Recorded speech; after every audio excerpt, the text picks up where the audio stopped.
Hello. We are currently visiting Wales with our bookish friends for our Readers' Weekend at Trevor Hall. But since Halloween is right around the corner, we thought you might like to revisit our previous episode devoted to spooky season. In episode number 17 from 2020, we talked about the origins of Halloween monsters and the tricky laws around selling a haunted house. And then we recommended a bunch of books for Halloween, including some fun titles for people who want to get in the spirit but don't like to be scared. Here's the episode. We hope you enjoy it. And happy Halloween. Hello, welcome to Strong Sense of Place. In each episode, we focus on one destination and discuss what makes it different from any other place on Earth. Then we recommend 5 books we loved that took us there on the page. I'm Melissa Joelwan. I'm David Humphreys. We're going around the world, one great read at a time. Thanks for joining us.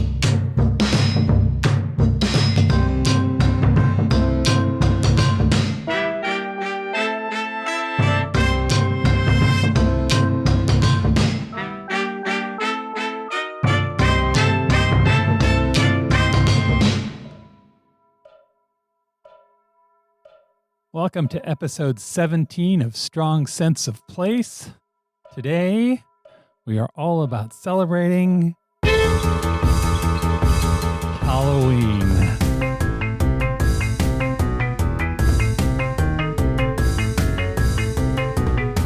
I love it. Yeah, today we are going to talk about 5 books we love that brought out the creepy for us. Maybe more than 5. And then I'm going to talk to Steve Bissett. Which is very exciting. Yes. Steve Bissett is a lovely man. Steve Bissett is a lovely man who spent most of his life trying to scare people. Which is so funny because he's like the warmest, kindest. He really is. Sweetest, most intelligent, well-spoken. Yep. And then he draws really scary things. Yes, that's exactly what he does. And he writes really scary things. He's a comic artist and he's an illustrator and a writer. He's best known for his work on the Saga of the Swamp Thing. Dun, dun, dun. And he'll be here to tell us what scares him. I'm really excited about that. I am too. Do you remember your best Halloween costume? I think my favorite costume is from a few years ago when we were living in White River Junction, Vermont. And I had a haircut that had reached a very awkward growing out stage. And I realized that it looked like Edgar Allan Poe's hair. So you were going from like a bob to sort of a medium length. Yes. And it was a spot that was in between that nobody really wants. It looked remarkably like Edgar Allan Poe when I parted on the side. Yeah. So you leaned into it. I did. Yeah. I went to the Goodwill and I bought a black suit and wore a white shirt. And I put white powder on my face and black eyeshadow to give myself cheekbones. I've never had such good cheekbones as I did that Halloween. And carried a copy of The Raven. And you, David? I got a nice black suit and a raven mask, like a full head raven mask. And I walked behind you as the Raven. And yes, there are pictures of all of this and we'll put it on Instagram. Mel looks fantastic. It was the best Halloween ever because I didn't have to worry about looking cute. It was very relaxing. Yeah. There was no sucking in or worrying if I still looked pretty. I just had to scowl at everyone. It was great. My favorite Halloween costume, I was 8 years old, so 1973, and I wanted to be a wizard. Cool. Yeah. My mom made me a robe, which was very uncharacteristic of my mom. My mom's not a, oh, hold on a sec, I'll sew something up for you kind of person. Because she'd have to put her book down. Yes, exactly. Exactly that. What would be the point? So she made me like a robe and sewed a star onto it.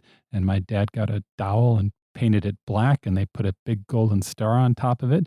And I had one of those conical wizard hats. Mm-hmm. And I was thinking back on this. One of the best parts of that is I got a fake beard. Cool. Which felt very mysterious at the time. Because so I could cute. put on the fake beard. And then how would you know who I was? Yeah, totally. Completely mysterious. Yeah. Vanished into a crowd. The 8-year-old with the full to his chest black beard. Yeah. Yeah. Okay, question. Yep. When you actually went trick-or-treating, did you have to put a coat on over everything and ruin it? I didn't. Oh, that's so lucky. Yeah. That was the bane of the existence in Pennsylvania. You would get this cool costume And then it would be time to go trick-or-treating, and you'd have to put your stupid parka on over your costume. Yep. I was in Northern Ohio at the time, and we had the same thing. I just got lucky that year. Anyway, you guys, if you feel like sharing what your favorite costume is, hit us up on social media or send us an email and tell us, because we love Halloween and we love to hear from you. Pictures. Did you mention pictures? Photos would be most appreciated. Are you ready to give us the Halloween 101? There were so many things I could have talked about for Halloween. Yes. But I decided to dig into the history a little bit and talk about supernatural creatures and how they came to be associated with Halloween. Oh, awesome. So Halloween is developed from the ancient Celtic ritual of Samhain, which is spelled Samhain. S-A-M? S-A-M-H-A-I-N. Mm-hmm. So if you're going about your day, reading about it is going to look like Samhain. It is pronounced Samhain. This was a festival celebrating the changing of the seasons from light or summer to dark winter. The ancient Celts believed, and this is the really cool part, that on October 31st, the veil between the world of the living and the world of the dead was much flimsier than usual, and spirits could come and walk amongst us. Yeah. So October 31st was a pretty dangerous night when malicious spirits and fairies were out there causing mischief. To ward off evil during Samhain, they would carve turnips and stick a candle inside of them, Right. or light a bonfire. Mm-hmm. They also dressed up as animals and monsters To scare them away? so that fairies weren't tempted to kidnap them. Oh, okay. Yeah, they kind of outscared everybody. Yeah. And this is important. They left cakes on their doorsteps to appease the spirits that might wander their way. They left their doors and windows open to invite the dead in to eat treats that they left on their tables. Interesting. That seems a little dangerous to me. The pictures I've seen of fairies gathered at a dining table did not suggest to me that I wanted to recreate this in my home. No, they have big, scary teeth. Yeah. Okay, Halloween was brought to America by early settlers from Europe, mostly Irish immigrants who came to the United States to escape the potato famine. But it was not popular at all in New England because of the rigid Protestant religion. Well, that's funny. Hey, Puritans, no Yeah. Halloween. Puritans lost that one in the long run. Yes, they did. New England is huge with Halloween. Part of that is because in 1820, Washington Irving wrote The Legend of Sleepy Hollow. And that was the first American ghost story that featured Halloween. Really? Yeah. So it mentions Halloween right in the story? It's set on Halloween. Nice. And it's based on Celtic lore. According to legend, on Samhain in Ireland, headless men could be seen riding flame-eyed horses and carrying their own heads. And if you saw them, it was a death omen. Obviously. I mean, you'd have to be pretty confused to think it was a good omen. The other part of Samhain that we have co-opted and evolved a little bit is that in Ireland, on the nights leading up to Samhain, people would go door to door singing songs for the dead, and they were given cake as a reward.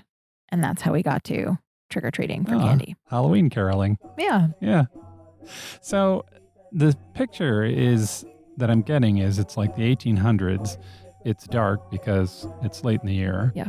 People are outside walking around with candles, singing dirges, Wearing scary costumes. wearing scary costumes, and other people are opening the door and letting them in and feeding them cake. Exactly. Okay. So associating spooky creatures, especially ghosts, with Halloween makes sense. The veil between the next world and this one is thin. Spirits are coming over to say, hey, what's up? Right. But I got really curious about why vampires and witches and werewolves came to be associated with Halloween. So we're going to take a little trip into that. Okay. We're going to start with vampires. I wrote quite a lengthy explanation of vampires in literature on our website last year, so I will link to that in show notes. But basically, just about every culture has some version of bloodsuckers going all the way back to the Mesopotamians. This is an ancient, ancient idea. There was a fear that the dead could rise from their graves and suck the life from the living. And in lots of cases, rather than killing them outright, it would just slowly turn the victim, draining their life force away. And there is a medical explanation for that. What is that medical explanation? Chronic anemia is caused by a shortage of iron. And that would make people look very, very pale and be tired all the time. And it can also make people sensitive to light. And exposure to direct sunlight, if you have very bad anemia, can cause blisters. Whoa, really? So thousands of years ago, the only thing that made sense if someone was very pale and tired all the time is that they had been bitten by a vampire. He is back from the dead. Count Dracula is alive. The Western standard for vampires, the kind of handsome aristocrat who's very charming and suave, first appeared in 1819 in The Vampire by John William Polidori. His name may or may not be familiar. He was one of the people at that famous country house party where Mary Shelley wrote Frankenstein. Right. So from that party, we got Frankenstein and one of the first vampire stories. That's a good party. That was a great party. But the Rico Suave vampire really got established with Bram Stoker's Dracula in 1897. Okay. Werewolves might also have a medical explanation. One possibility is a rare disease called porphyria. It promotes excessive hair growth and a tightening of the skin around the gums, which can make someone's regular teeth look like fangs. Yeah. Another option is, of course, rabies, Yeah. because it can be passed to humans from wolves and dogs. There is actually a mental disorder of lycanthropy, in which the sufferer genuinely believes that they are a wolf. So all of these would have seemed just inexplicable and supernatural before modern medicine. Sure, it is not hard to imagine word of mouth mutating those really quickly into people who turn Particularly if into you just saw a really big wolf in the woods outside your village a couple days ago. Yeah. Werewolves are now associated with Halloween because of a misunderstanding of the moon. Legend has it that werewolves appear on the night of the full moon. Yeah. And popular myth always associates Halloween with a full moon. Like Right. if you look at any illustration or story, it's Halloween, there's a full moon. Or movies or anything. Yes. So that is how werewolves and Halloween kind of became conflated together. In truth, a full moon and Halloween only occur together once every 19 years. Right. And this year is one of those years. Which is very exciting. It is. It's very exciting. I'm ready for my transformation. I mean, really, 2020 could give us like a massive werewolf infestation, and I'd be like, of course. Yeah, sure. Let's roll with it. Mm-hmm. Yeah. Let's move on to another W. Okay. Witches. Witches. Again, we have to look back at Samhain. On October 31st, dead souls return to the cauldron of life and death, which is overseen by the crone goddess. And in the cauldron, they await reincarnation. Wow. According to lore, a witch's power is increased tenfold on Halloween night, and that's why witches hold their great Sabbath on October 31st. Let's talk about zombies. Okay, let's talk about zombies. Like vampires, the notion of zombies has existed in cultures around the world for thousands of years. Yeah. Zombies have always been with us. Sure. I mean, that's an easy myth, right? Yeah. The dead get up and walk at night. Yeah, shamble. Yeah. The Romans were very concerned that corpses could rise and inflict illness on the living. But the shambling version who are hungry for brains that we know is mostly from Hollywood Yeah. and is mostly based on the beliefs of slaves living in Haiti during the 17th and 18th centuries. And that has its roots in African culture. I'm going to bring the room down for a minute. Okay. For many slaves, the only way to be delivered from their misery was death, and they hoped for a spiritual return to Africa. But if they committed suicide to hasten the process, they were forced to roam the plantation as zombies, dead but still slaves. And that is where the original zombie stories came from. I read this really interesting book last year that talked about why we need ghosts. And part of it was just trying to process the guilt of things that have gone wrong, of people who are dead. Mm-hmm. And I thought that was just a fascinating look at that, just like a really interesting angle to take on the entire, like every ghost story ever, Right. you know? Well, you and I have talked about that a lot. How, if someone said to me, do you believe in ghosts? I would most likely say no. Do I believe people can be haunted? 100%. Oh, for yes. sure. Yeah. Yeah. It's just how it manifests, I guess. Yeah. Zombies are associated with Halloween because that's the one night of the year when it's easier for the undead to break through the veil. Plus scary. Plus scary, which is fun. Yeah. And also sad, but fun. Yeah. Sad. Are you ready for 2 truths and a lie? Yeah, I'm ready. I'm about to say 3 statements. 2 of them are true. 1 of them is not. Mel does not know which one is true. I had to work on this a bit because Halloween, as we know, is a time of shading the truth. Mm-hmm. Tricksters are about. Tricksters are about. I finally got to a theme that I like. These are all paranormal and the U.S. government. Whoa. Well done. Thank you. Statement number 1. The U.S. government has a military plan in the case of a zombie invasion. Statement number 2. Necromancy is illegal in San Francisco. For those of you who don't play Dungeons & Dragons, necromancy is the art of speaking with the dead or using the dead as a weapon. Using the dead as a weapon. Yeah. You can animate skeletons and have them attack your foes. Makes note to self. Is necromancy legal in the Czech Republic? And then the third statement, in New Jersey, if you're trying to sell a haunted house, you must disclose that, but only if you're asked. Okay, I'm going to start at the end. I think the last one is true because of the Amityville horror. Okay. It is true, but not because of the Amityville horror. According to Zillow, there are 4 states that have disclosure laws concerning paranormal activity. New York, New Jersey, Massachusetts, and Minnesota all have laws that you must disclose whether you believe the property you're selling is haunted. But only if you're asked. No. In New Jersey, if you think you have a ghost problem, you only need to disclose it if you are directly asked. So audience members in New Jersey, if you go house hunting, make sure and ask if the house is haunted. Yes. And there's even a case in the New York Supreme Court about a haunted house. The seller claimed it was haunted and then sold it without disclosing that. It went to court because the buyer didn't want to pay the seller for a haunted house. And the majority opinion came back with its conclusion. And I think this needs to be the start of a novel. This is actually written into New York state law. Having reported the ghost presence in both a national publication and the local press, defendant is stopped to deny their existence. And as a matter of law, the house is haunted. That's amazing. Isn't that right? One of the justices had to write that. Someone transcribed it. Someone typed it up. Got stamped official. Yep. It's amazing. It's in books now. I love it. Yeah. Okay. So that leaves us with the zombie attack Mm-hmm. and what was the second one? Necromancy is illegal in San yes. Francisco. I think it is true that the government has a plan for a zombie attack, even though that seems a little silly. So the plan is called CONOP 8888. It's 31 pages long. It models different possible undead threats and what we might do about them. There's a multi-step, multi-phase plan that ends with restoring civil authority. Wow. Yeah. The plan was originally put together as part of a training schedule on how to make plans. That's cool. Yeah.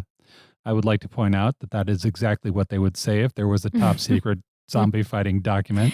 It was just a thought exercise. CONOP 8888 is unclassified, and you can download it and read it if you'd like.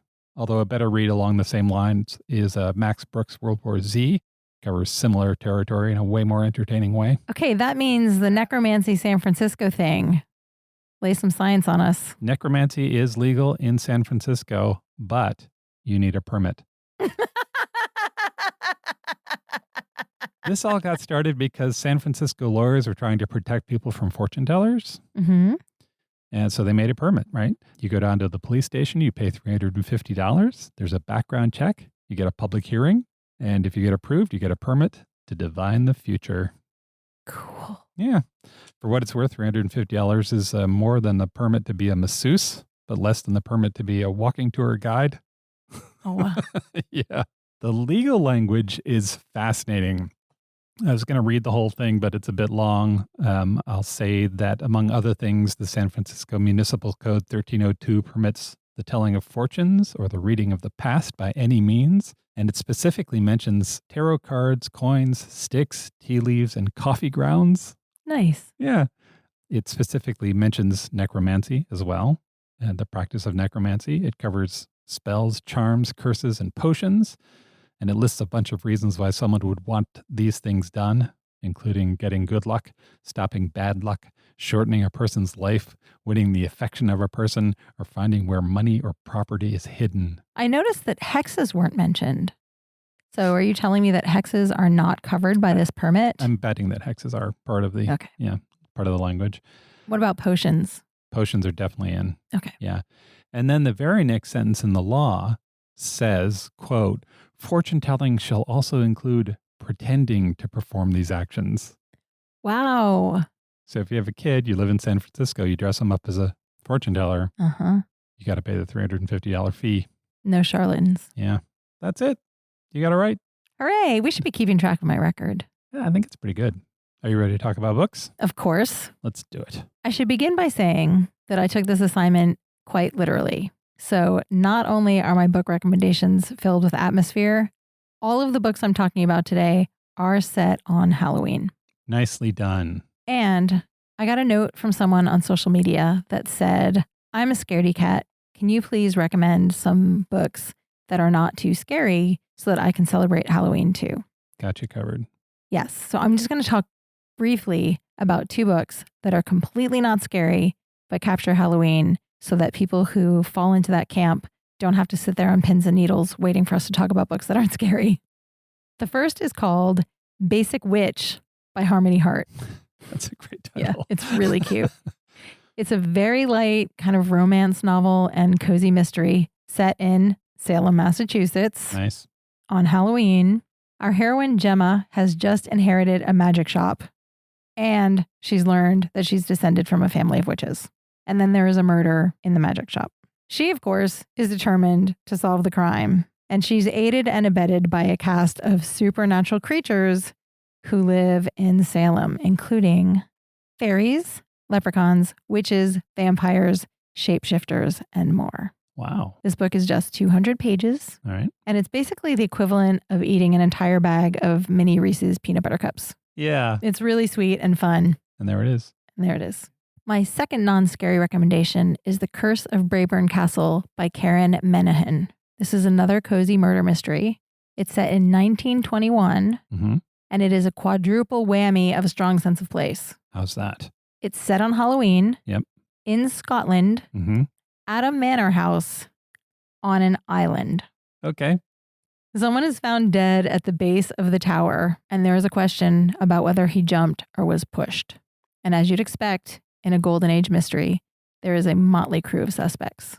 The story includes a skeleton discovered in the wall, a jeweled crown that goes missing, long-held family secrets, a seance, and a group of archaeologists, including a beautiful, smart woman archaeologist with lots of moxie. There's also a dog and a cat and a raging storm. That sounds great. Yeah, there's lots of atmosphere. It is not scary at all. Yeah. But it's really fun. So you get to enjoy the tropes of Halloween in a Golden Age cozy mystery. Curse of Brayburn Castle. Lovely. Now, on to my first somewhat scary recommendation. Okay. This is a novel called Pine by Francine Toon. And it is really, really eerie and unsettling. Super atmospheric ghost story. Also set in the Scottish Highlands, near the Moray Firth, which is an inland on the North Sea. All of the action takes place from Halloween night through November 5th, which is Bonfire Night. What is Bonfire Night? It's also known as Guy Fawkes Night. That might be more familiar to people. Sure, of course. This is remember the 5th of November. Yeah. So back in 1605, a group of conspirators put 36 barrels of gunpowder in the cellars underneath the Houses of Parliament. Yes. They wanted to blow it up and return England back to being a Catholic country. But the plot was uncovered and Guy Fawkes was arrested and executed. So on Bonfire Night, there are fireworks. Yay, fun. Yes. Guy Fawkes is burned in effigy on bonfires. And this is a reminder to people that treason will not be tolerated. So this is a very dramatic time of year, right? We've got Samhain, we've got Bonfire Night, and the action of our story is taking place between those two things. Our heroine is Lauren. She's a preteen girl. And she lives with her father in a small village in the Highlands that's surrounded by pine forest. And her mother has gone missing. Lauren's life is really not great. She's bullied at school. And her dad kind of fell apart when her mom disappeared and hasn't really put himself back together. So Lauren is kind of passed from person to person in the village, but nobody really takes care of her completely. Yeah. And it's very poignant because you can see the people are trying, but what she really needs is her parents. Yeah. So it's Halloween night. Lauren has been trick-or-treating with her friend, and she and her dad are driving home, and they see a mysterious woman in a white, flimsy gown on the side of the road. And her father picks up this waif-like woman and takes her back to their house. Do you ever wonder why people in horror stories don't realize they're in a horror story?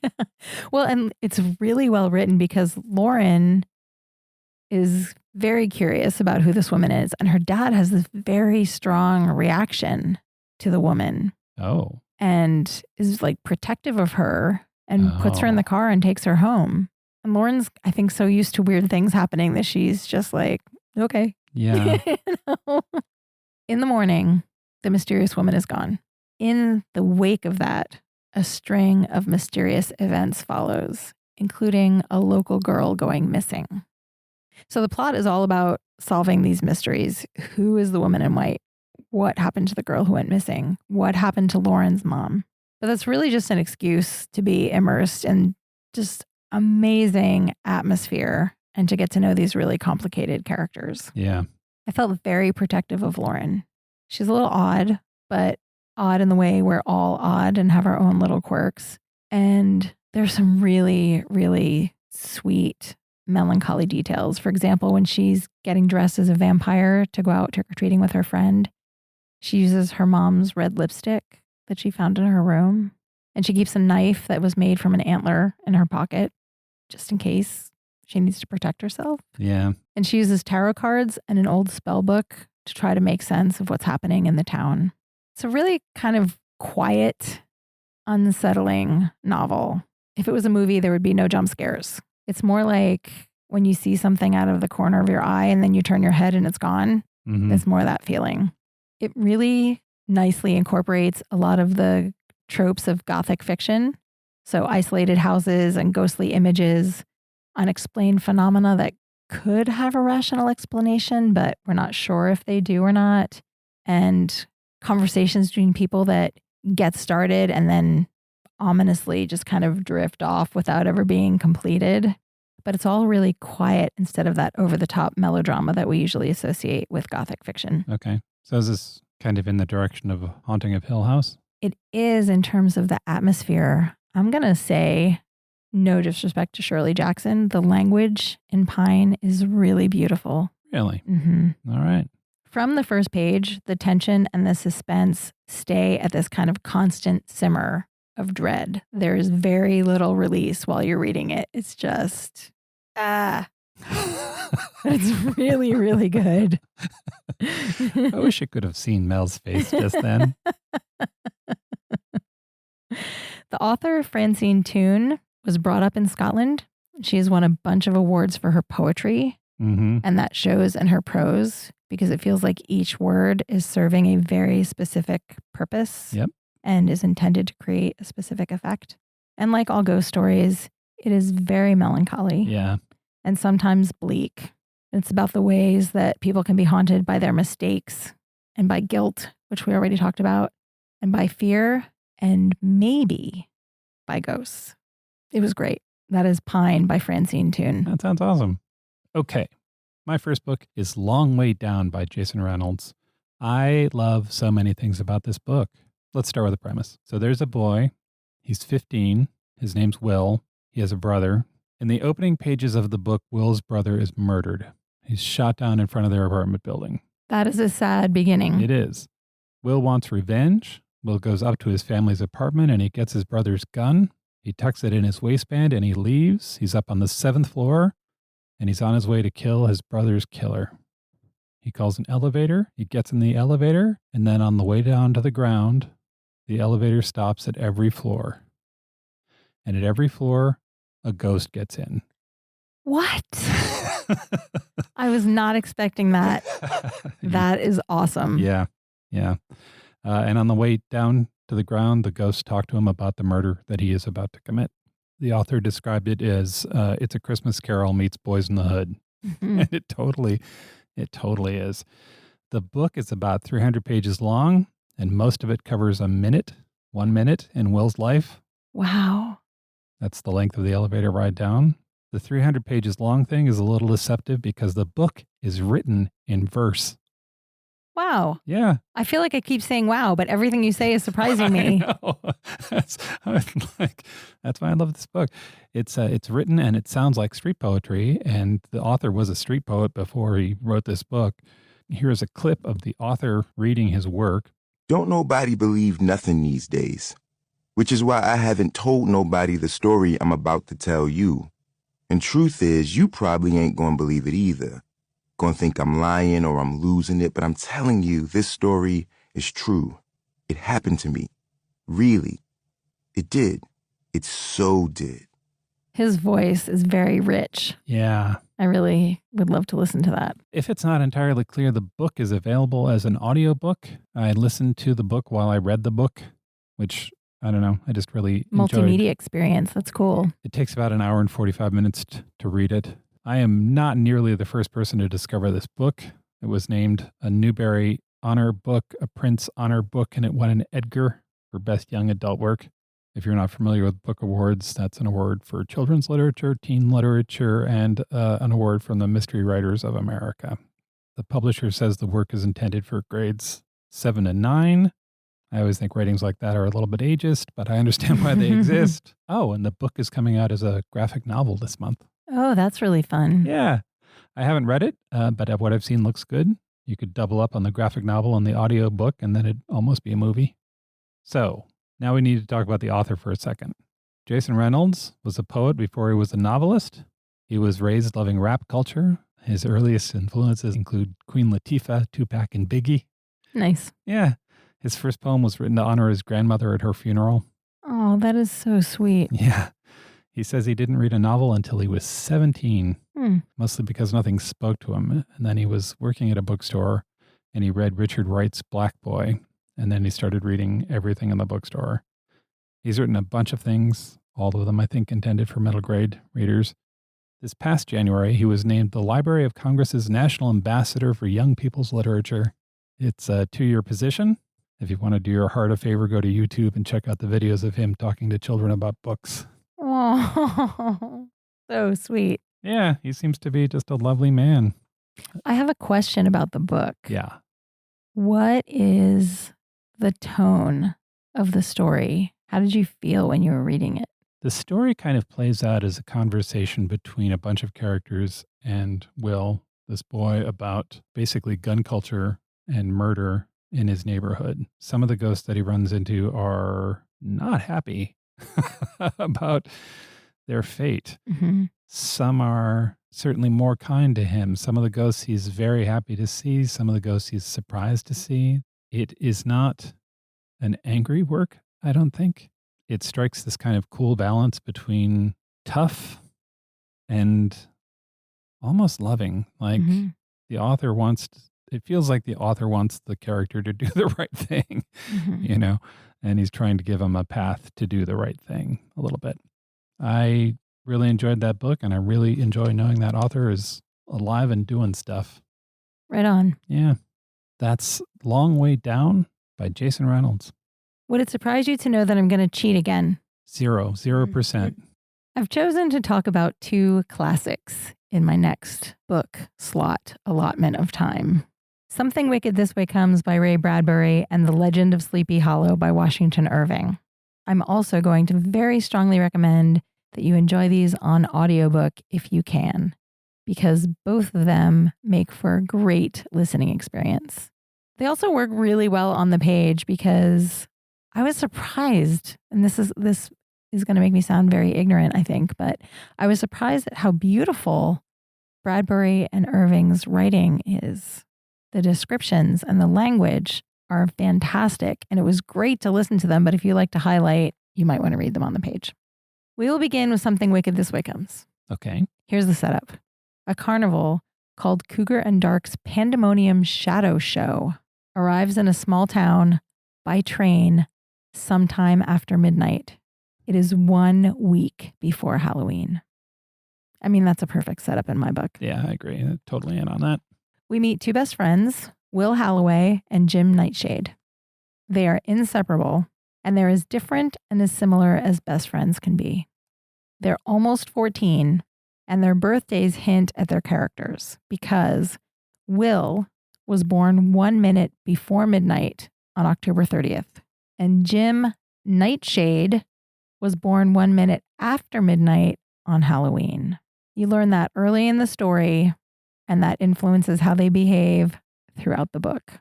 I think I read this when I was 16 and I loved it. But I do remember getting to that detail and being like, that's a little heavy-handed, buddy. It's a little on the nose, but I enjoyed it. Yeah. One night, Will and Jim go exploring on the carnival grounds. They run into a bunch of really scary carnies, and they see something they should never have seen. What is it? I'm not going to tell you. That's the linchpin of the book. But that sets off a chain of events that threatens literally to kill them and destroy the town. Yeah. I feel like one of the things that makes this book extraordinary is that it is a story about the carnival and the peril that these children are in. But really, it's about courage and how beautiful life is and how life is worth living even when it's difficult and messy. And it's about the loyalty between these boys and the relationship between Will and his father and good versus evil and how hard it can be to be a good person given the things that life throws at you. Yeah. And Ray Bradbury's writing is, as I was reading it, I kept looking up at you. I don't know if you remember this. I kept turning to you and saying, do people know about this? Yeah. Do people know how good this is? Yeah. Because it was new to me. This was my first Bradbury, and I associated him with science fiction, so I didn't realize it was going to be so moving and so beautifully written. Yeah. One of the things I found particularly resonant was the story is about how when you're young, you can't wait to be grown up.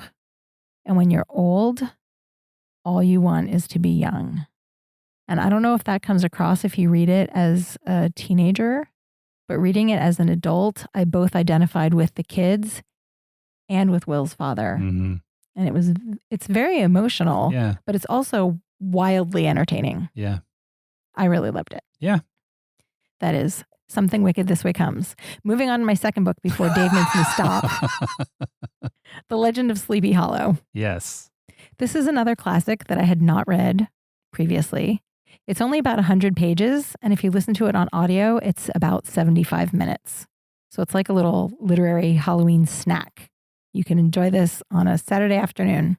I feel like it's one of those stories that is in your consciousness, even if you haven't read it, because there's a Disney movie. Yeah. Right. Disney cartoon. I think that's it, right? We've all seen the Disney cartoon. Yeah. And then there's the 90s movie with Johnny Depp, Sleepy Hollow. Right. Or any number of, The Simpsons retold the story Right. or, Yeah, the adaptations are out there, so you think you know the story. Right. And you do know the bones of the story. Yeah. Because But it's a 2-act story. It's a 2-act story. I'm worried something bad's going to happen. Oh, something bad happened. And we're done. So let's talk about the book itself. Yeah. It's set in 1790 in the village of Tarrytown in upstate New York in a secluded valley called Sleepy Hollow. It was a Dutch settlement that is well known in the world of the book for its ghost stories.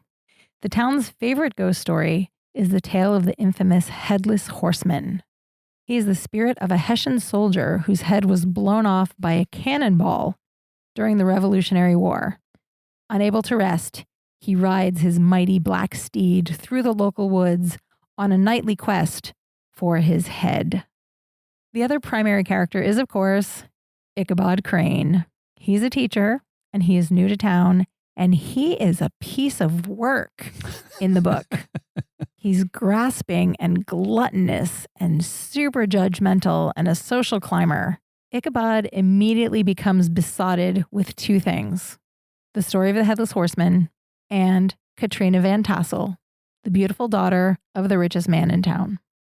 And he starts pursuing Katrina and finds himself in a love triangle with her and the handsome Brom Bones.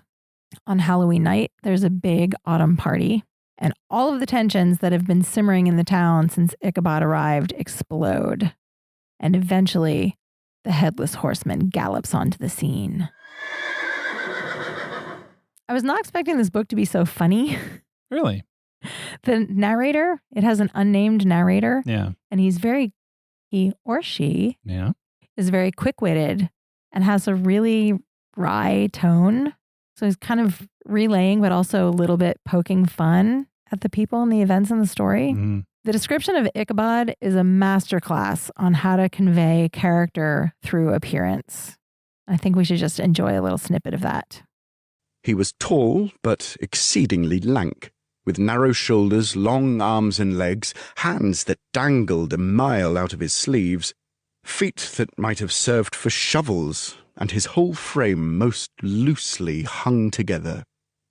His head was small and flat at top, with huge ears, large green glassy eyes, and a long snipe nose, so that it looked like a weathercock, perched upon his spindle neck to tell which way the wind blew. To see him striding along the profile of a hill on a windy day, with his clothes bagging and fluttering about him, one might have mistaken him for the genius of famine descending upon the earth, or some scarecrow eloped from a cornfield. So not your typical hero. Definitely not. I mean, Brom Bones is the more typical hero because Yeah. he's very handsome and polite and intelligent. And Ichabod is none of those things. In the versions that I've seen, we're not supposed to like Brom Bones. Yeah. Is that different in the book? I'm not sure. I feel like we're supposed to be rooting for the headless horseman in the story. Because Katrina von Tassel's not very nice either. Yeah. Which brings me to my final point about this book. And maybe why we're having trouble answering the question of who is the hero in this story. Yeah. The residents of Sleepy Hollow are like super bougie and snobby, but they're really unsophisticated. But they're wealthy and they live in this town kind of looking down their nose at everyone who's not moneyed. So the story is really poking fun at the class consciousness of the time and kind of shining a light on the tension between people who lived in the country and people who lived in town. So Irving was trying to tell an entertaining story, but he was tackling these big issues of the time and making it more palatable by giving us a showdown on a covered bridge with a pumpkin flying through the air.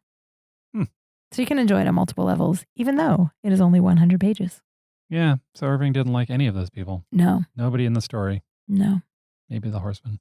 There's a really loving description of cakes. That is The Legend of Sleepy Hollow by Washington Irving. My second book is Small Spaces by Catherine Arden. You might know Catherine Arden from her wildly successful book, The Bear and the Nightingale. That book is a historical fantasy novel set in medieval Russia with a lot of elements from Russian folklore. This book is very different from that. This is a suburban horror story intended for like middle grade readers. It feels very much like a Steven Spielberg, Stephen King production that's shooting for like a PG-13 rating. Cute. The story starts during Halloween. We're in a suburb. Everyone has their homes decorated. Jack-o'-lanterns are out. There's a not very well-liked heroine. She's 11. She likes to read. Her name is Ollie. I'm already on Team Ollie. Yes, I am strongly on Team Ollie as well. Ollie has a hard day, and she's on her way to her favorite secret spot. It's next to where the local river runs down a mountain. There's a rock that's kind of half hidden by the waterfall where she likes to sit. And she gets there, and she sees a woman who's a stranger to her, which is unusual because it's a small town. Right. The stranger looks like she's been crying for a while, and she's holding something in her hands. It turns out it's a book. A mysterious stranger with a book. Yeah. The stranger is clearly not okay. She announces her intention to throw the book into the water to get rid of it. Ollie's a book lover, so she's sort of strongly against this idea. The woman says she has to throw the book into the river because it's part of the bargain. This is amazing. I'm riveted. And she's almost about to throw it, and Ollie grabs the book and runs away. And she's running away. And as she's running away, the woman tells her, I'm going to tell you one thing because I'm not a bad person. That's always scary when people qualify that. Yeah, that's good. And then she says, avoid large places at night. Keep to small. And that's the setup. That is a very strong premise. Isn't that nice? Yeah. Yes. I'm not going to tell you a lot more about the you plot can't tell us 'cause, anything else. Yeah. I will say that I was surprised at how much I cared about the characters and how effective some of the scary stuff is. I really enjoyed spending time with Ollie. She's like kind of tough and independent and also insightful. There's a lot of atmosphere in this little story. There are spooky monsters and corn mazes and weird bus drivers and big bad supernatural evil guys. And there's witches in houses hunting for children. There's a contact with beings from beyond the grave. There's a whole category of creepy things that I won't give away that you can read. I will give you an example. Ollie has a digital wristwatch, one of those sort of old LED things, and it seems to talk to her with these little 8-letter phrases from time to time. And at one point she looks at it and it's counting down. And under that, the readout just says, run. Whoa. That's pretty intense. Right? I mean, if I looked down at my Fitbit and it was counting down and said run, I would be genuinely terrified. Fact. I really enjoyed this book. I think it's probably best in the hands of someone who's just a touch young for Stephen King, but who's still looking to stay up late and under the covers with a flashlight, looking to be scared in the safest way possible. If you know somebody like that, or if you have nostalgia for that feeling, this is your book. Also, if you enjoy this book, there's a second in the series that's already out. It's called Dead Voices, in which our heroes are off to a place called Hemlock Lodge. Perfectly safe at Hemlock Lodge. And there are 2 more on the way. The third one should be out next year. That's Small Spaces by Catherine Arden. That sounds really good. Yeah. I want to read it. In the book Bunnicula, which I wrote about on our website last Halloween, it's a children's book about a bunny that may be a vampire. There is a character who on Friday night is allowed to stay up as late as he wants, reading and eating snacks. Mm. And I feel like Small Spaces is the perfect book for that. And I know what I'm doing next Friday night. Solid choice. What's your last book? My final recommendation is Kill Creek by Scott Thomas. This is the literary equivalent of an over-the-top slasher movie. And it made all of my Halloween haunted house reading dreams come true. Glad we got at least one of these in, because this has been sort of a PG-13 show. This is the exact opposite of Pine, where Pine is quiet and melancholy and atmospheric. This is big and loud and brash and fun and definitely has jump scares. The premise to me was absolutely irresistible. 4 very successful horror novelists are invited to spend Halloween night in an infamous haunted house in rural Kansas. The abandoned mansion is called Finch House, and it has a very creepy history. I don't want to give too much away, but I will tell you there are twins and a super disturbing tree involved. Getting the 4 authors together is a publicity stunt that was arranged by an internet guru. Oh. And as we get to know the authors and their works, it becomes obvious that all of them, including Internet Dude, are keeping secrets and are wrestling big time with personal demons from their past. But they all survive Halloween night in the house. No big deal. Okay. Which was really interesting. Yeah. There are a couple of creepy experiences, but everybody survives. Mm-hmm. Nothing too deadly or dangerous happens. Mm-hmm. The next morning, they say goodbye and they go their separate ways. That is when the story really starts. It was so good. So the evil follows them home. Perhaps it does. This book starts out eerie Mm. and slowly grows more graphic and gory. So it invites you in and lets you get to know the characters before the violence kind of erupts.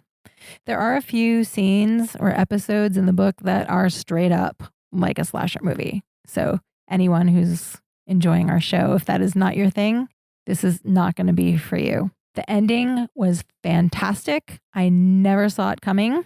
Oh. Very surprising ending. It was great. Okay. And for me, this was just the right level of scary. It gave me tingles up the back of my neck most of the time.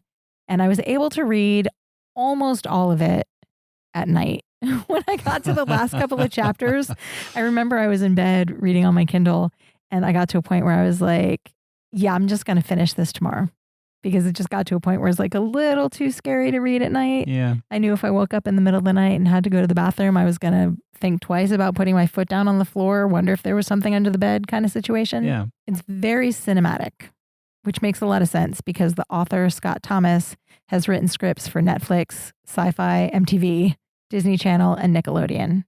And he was nominated for an Emmy for his work on an R.L. Stine adaptation. Oh, really? All right. He gets all of the horror tropes exactly right. That makes it really fun because it's very familiar. So you kind of think you know what to expect. Right. But it's also really entertaining. And he does have some surprises up his sleeve. Kind of reminded me a little bit of the movie Scream.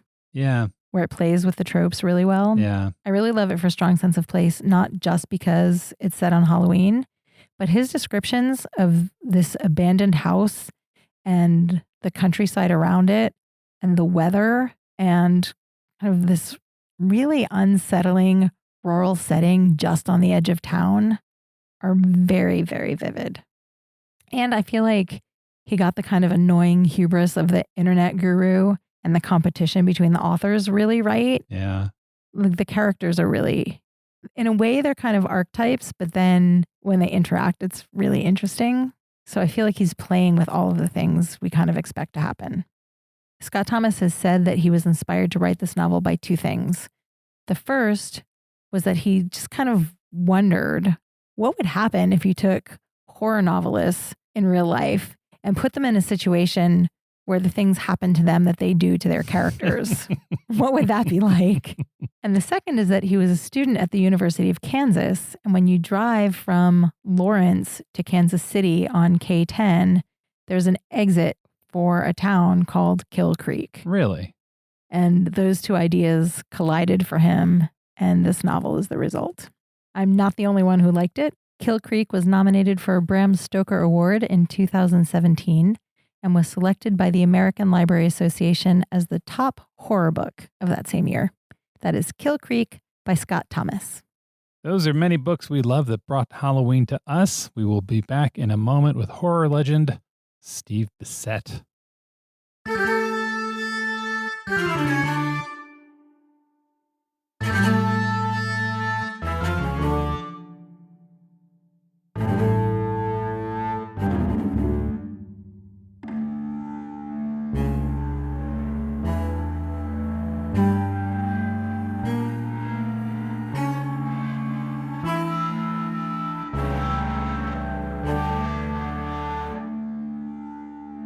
I'm here with Steve Bissette. Steve is a cartoonist, illustrator, and a writer. He's perhaps best known for his comic work on the groundbreaking Saga of the Swamp Thing.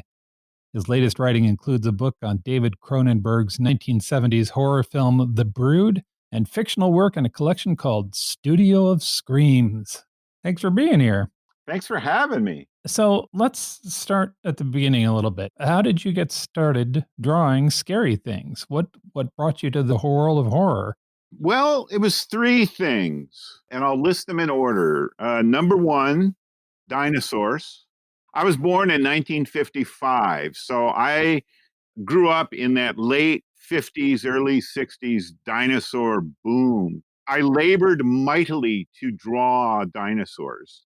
And I think part of the intoxication for me is that I knew right from my first conscious memories that they had once lived, but they weren't here anymore. Yeah. And the fact that every adult in my world, was of the consensus that these things had once lived, that made them even cooler than just being dinosaurs. Right. And then that led to my love for monster movies, specifically, the dinosaur and the giant monster movies that I would see on television. And that led to the third influence, which was a magazine that was very popular among my age group called Famous Monsters of Filmland. And we could buy it off the newsstand. It did very well. In fact, by the time I had enough pocket money from, cashing in returnable bottles and working for the family store, there was a whole bevy of imitation monster magazines on the newsstand, but Famous Monsters was the best of them. And I had a next door neighbor in Duxbury, Vermont, who I recently rekindled contact with, Mitch Casey. He was my best friend for many years in my early childhood. Mitch was the first person I ever saw draw a comic. Oh. He folded a piece of paper and made like a mini comic, and he drew this comic called Attack of the Giant Tsetse Flies. and I remember a page with like these two guys up on a dam, and they're firing machine guns. And when you're a kid, when you showed somebody firing machine guns, you'd have little dashes coming from the barrels. Sure. And, Yeah. And there was this image he had. It may have been the cover he drew, but it may have just been the panel inside that I love, of these two guys up on a dam, and they're firing at this big giant tsetse fly that's zooming in on them. And it was really seeing Mitch do that made me want to do my own comics. And Mitch and I both love Famous Monsters of Filmland. And in fact, the first copy I ever saw was the copy Mitch had purchased, and that was it. I mean, I would copy photos out of Famous Monsters, and I had already worn out a lot of my favorite comic books by copying the dinosaurs, out of the comics. Yeah, so yeah. that was the connection there, and I never stopped doing it, and here I am still doing it. Yeah. Can you recommend any good books or movies or graphic novels for the season? I think I can. I thought you might. In terms of graphic novels, I am revisiting From Hell. Yeah. Which is the Jack the Ripper graphic novel that Alan Moore and Eddie Campbell collaborated on. Eddie has just supervised the publication of a new color edition of From Hell. It was always a black and white graphic novel. I mentioned earlier that the one Halloween thing that Marge and I are planning on is to revisit Young Frankenstein, the Mel Brooks film. Yes. And something I can recommend to your listeners, and to any of your listeners who are either timid about horror themselves, or are partners with or married to someone who is timid about horror. Marge and I had a lot of fun last year. I think I had more fun than she did, but Marge had never seen the original Universal Frankenstein films. Oh, really? Yeah, and she wanted to watch Young Frankenstein. That's something we do pretty much every year around Halloween. Right. And I said, well, this year, let's change it up. You've never seen those films. Why don't we watch all the films that Mel Brooks was making fun of, and then we'll watch Young Frankenstein. And Marge got into it. Those 1930s and early 1940s horror films are pretty safe viewing in the year 2020, as in not particularly scary. A lot of good use of black and white. Oh, they're beautiful, and I would argue that at least one of them, The Bride of Frankenstein, the James Whale film, is a work of art. I just think that's one of the great movies of all time, period. Yeah. So all that is to lead up to the revelation that I have another Halloween movie I am going to watch with Marge this year. And it is the film version of Cats. Now, some people might say that. Yeah, see, okay, you get it. You totally get it.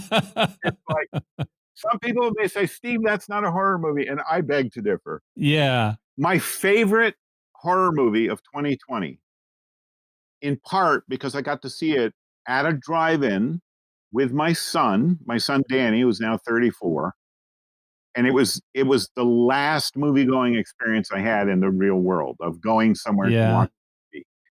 And it's a movie by the Pierce brothers called The Wretched. They shot it up in, the Midwestern states. It's a very low-budget little movie, and it's a great little film about a teenage boy who, his parents are separated, and he's been told he's got to live with his dad over the summer, and he has to get a job because he did something wrong that you find out about later in the film.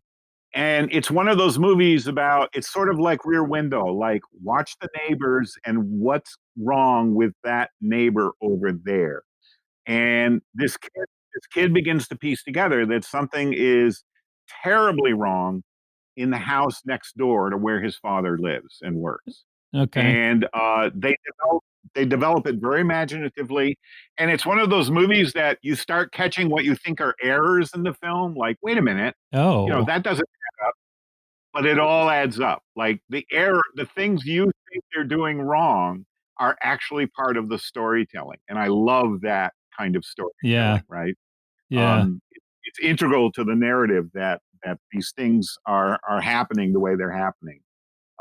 So I highly recommend The Wretched. All right. It was really good, and it is a witch movie. I will put that out there too. So, All right. What are you working on now? What's your latest stuff? my latest stuff, appropriate to the month and the season. I am working on a second and third volume of a book series I'm doing called Cryptid Cinema. Yes.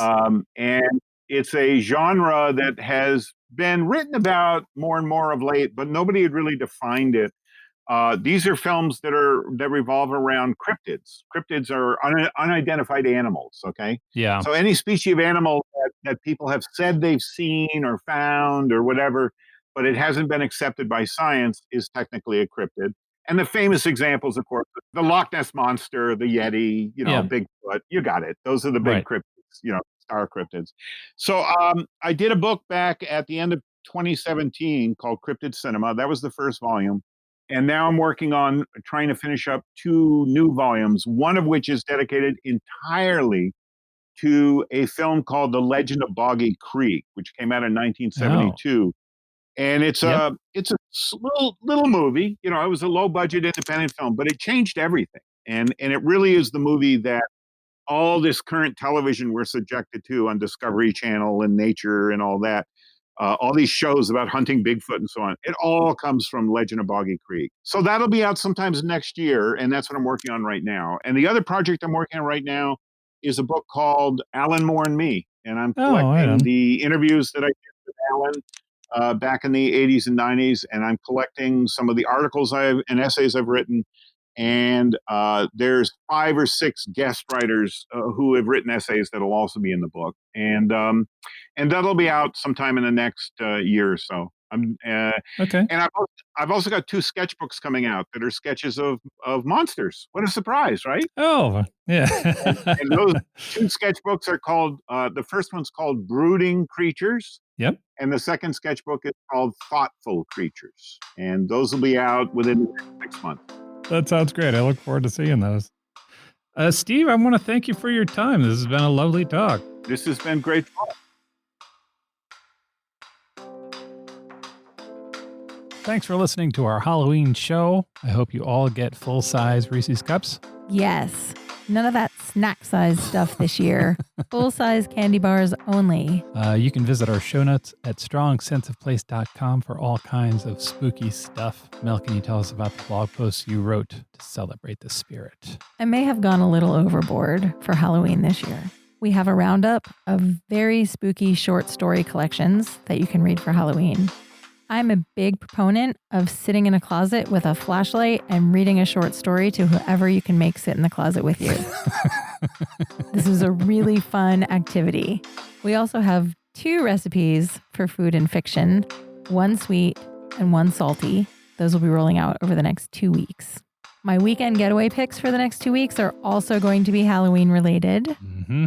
We have a Halloween playlist that you put together last year that is so much fun. We do. If you need about, I think it's an hour and 15 minutes worth of music that evokes Halloween that does not include Monster Mash or the Ghostbusters theme, I've got you covered. We also have a recipe for vampire fighting pork stew on our site from last year. That is a delicious stew that we have not had in ages. And I'm going to recommend that you maybe grab a copy of Dracula, make the stew, put on Dave's Halloween playlist, and just really immerse yourself in the vibe. We haven't mentioned in a while that we are on the social medias. We are. I run our Twitter account. Yes, we take care of Facebook, and together we tag team on Instagram. We didn't even practice saying that in unison. It just happened. That was amazing. Yep. We'll probably be sharing some Halloween costume photos over the next few days. Mel, can you tell us where we're going for our next episode? We are heading to the Middle East, to the land formerly known as Persia, We are getting curious about Iran. We're going to the Middle East for the first time. That's going to be exciting. So many good books. A very sincere happy Halloween to you all. I hope you have a lovely holiday, and we'll talk to you soon.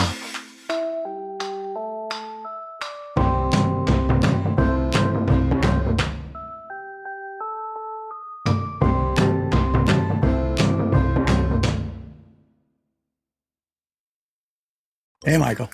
Hey, Tom. Okay, so you want to tell him, or you want me to tell him? No. I got this. I want people out there. Yeah. People, lean in. Get close. Listen, here's the deal. We got big news. We got monumental news. We got snacktacular news. Yeah, after a brief hiatus, my good friend Michael Ian Black and I are coming back. My good friend Tom Cavanaugh and I are coming back to do what we do best. What we were put on this earth to do. To pick a snack. To eat a snack. And to rate a snack. Scientifically. Emotionally. Spiritually. Mates is back. Mike and Tom Eat Snacks is back. A podcast for anyone with a mouth. With a mouth. Available wherever you get your podcasts.